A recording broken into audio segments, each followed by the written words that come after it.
नमस्कार. स्वामी प्रसाद किचनमध्ये आपलं मनःपूर्वक स्वागत आहे. तर आज आपण एकदम साध्या आणि सोप्या पद्धतीमध्ये आणि एकदम पटकन होणारी घेवड्याची भाजी कशी बनवायची ते आपण या रेसिपीमध्ये बघणार आहोत. तर ही भाजी एकदम सकाळच्या घाई-गडबडीमध्ये एकदम पटकन होणारी ही घेवड्याची भाजी आहे. तर या भाजीला बऱ्याच ठिकाणी वाल्याच्या शेंगाची भाजी किंवा वरणा असे पण म्हणतात. चला तर मग वेळ न घालता आपण रेसिपीला सुरुवात करूया. तर इथे मी पाव किलो घेवड्याच्या शेंगा घेतलेल्या आहेत. तर या शेंगाला स्वच्छ पाण्याने धुवून छान कॉटनच्या कपड्याने पुसून घेतलेली आहेत ही शेंगा. तर या शेंगाला आपल्याला छान तोडून घ्यायचे आहेत. तर हे शेंगा आपण तोडताना कडकडीचे आपल्याला याला छान थोडेसे देठं काढून याचे धागे काढून घ्यायचे आहेत. तर व्हिडिओत दाखवल्याप्रमाणे अशा पद्धतीने या शेंगा तोडून घ्यायच्या आहेत. तर हे शेंगा तोडताना त्या साईडचे आपल्याला अख्खेच्या का शिरा किंवा हे धागे एकदम व्यवस्थित निघतात.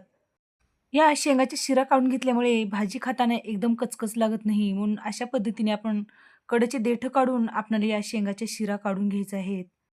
अशा पद्धतीने आपल्याला हे शेंगा तोडून घ्यायचे आहेत. शक्यतो ही भाजी चिरून अजिबात घेऊ नका.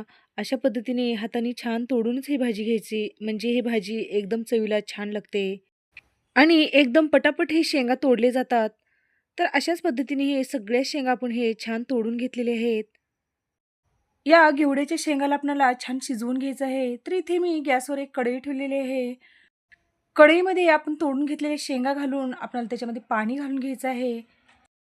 पाणी घालून आपल्याला त्याच्यावरती एक झाकण ठेवून छान आपल्याला याला भाजीला या छान शिजवून घ्यायचं आहे. तर या शेंगा आपल्याला एक 4 ते 5 मिनिटं शिजवून घ्यायचे आहेत.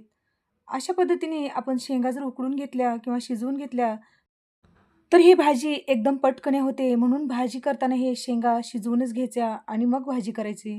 तर इथे आपले मस्त शेंगा शिजले गेलेले आहेत. तर ही शेंगा आपण एका डिशमध्ये काढून घेऊया. तर इथे आपल्या छान शेंगा शिजले गेलेले आहेत. तर भाजीला फोडणी टाकण्यासाठी गॅसवर कढई ठेवलेली आहे आणि त्याच्यामध्ये 1-2 चमचे तेल टाकून घेतलेलं आहे. तेल छान गरम झाल्यानंतर त्याच्यामध्ये मोहरी टाकून घेतलं. मोहरी छान तडतडायला लागली की जिरं टाकून घेतलं. जिरं टाकल्यानंतर 1 चमचा आलं लसणाची पेस्ट टाकून घेतलेली आहे आणि एक कांदा घेतला होता त्याला बारीक चिरून याच्यामध्ये या तेलामध्ये घालून घेतलेला आहे आणि छान कांदा परतवून घेऊया. तर कांद्याला आपल्याला छान तांबूस कलर येईपर्यंत परतवून घ्यायचा आहे. कांदा छान परतल्यानंतर आपल्याला याच्यामध्ये सुखे मसाले घालून घ्यायचे आहेत. इथे मी एक अर्धा चमचा हळद पावडर घालून घेतलेला आहे, अर्धा चमचा लाल तिखट, 1 चमचा कांदा लसूण मसाला घालून घेतलेला आहे. या भाजीला कांदा लसूण मसाला एकदमच छान लागते म्हणून या भाजी करताना हे कांदा लसूण मसालाच घालायचा. तर हे मसाले घालून छान परतवून घ्यायचं आहे. बारीक चिरून घेतलेली मेथी घालून घेतलेली आहे. तर मेथीची भाजी घालून छान परतवून घेऊया. तर मेथीची भाजी तुमच्या आवडीनुसार घालू शकता, नाही घातलं तरी पण चालेल.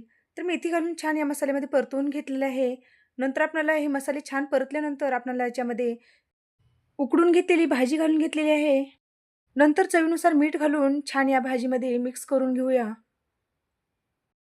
नंतर यामध्ये बारीक कारळ्याचं छान बारीक कूट करून घेतलेलं आहे आणि या भाजीमध्ये घालून घेतलेलं आहे. 1 वाटी शेंगदाण्याचं कूट घालून घेतलेलं आहे आणि छान मिक्स करून घेऊया. तर या भाजीला कारळ्याची चटणी एकदमच छान लागते. म्हणून कारळ्याचं बारीक कूट करून यामध्ये घालून घेतलेली आहे आणि छान एकदम व्यवस्थित मिक्स करून घेऊया. तर ही भाजी आपण पहिलंच उकडून घेतलेली होती म्हणून एकदम पटकन ही भाजी शिजली जाते. तर इथे बघितलात एक 2 ते 3 मिनिटांमध्ये आपली मस्त अशी ही भाजी छान शिजली गेलेली आहे. तर ही भाजी आपण एका प्लेटमध्ये सर्व्ह करूया. तर मस्त असं हे गरमागरम घेवड्याची भाजी बनून तयार झालेली आहे. तर हे गरमागरम घेवड्याची भाजी भाकरीसोबत किंवा चपातीसोबत एकदम भारी लागते. तर ही घेवड्याची भाजी एकदम साध्या आणि सोप्या पद्धतीमध्ये केलेली आहे आणि एकदम पटकन होणारी ही भाजी आहे. तर अशाच नवीन-नवीन रेसिपीसाठी तुम्ही माझ्या चॅनलवरती जर नवीन असाल, तर स्वामी प्रसाद किचन या चॅनलला तुम्ही एक लाईक, शेअर आणि सबस्क्राईब करा आणि बाजूची बेल घंटा नक्की क्लिक करा. धन्यवाद.